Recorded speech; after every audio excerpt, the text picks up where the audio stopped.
Okay, yes, this is the image I chose for my aging assignment. Looking at her, I think that she looks like she's pretty youthful still likes to go out and have fun with her family and friends. It looks like she's been taken good care of. Like, her cleanliness is okay. And,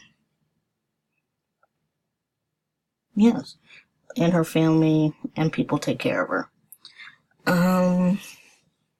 She also looks like she would have some good stories to tell, judging by her face and like, I guess, her demeanor and her eyes. And, the cons I would say are, when looking at these images, or this image, none of them ever just seem to be like they're with other people, so it seems like there's nobody still alive or around that they grew up with. Another con, she looks like she's old, so maybe there's some ageism in there as well.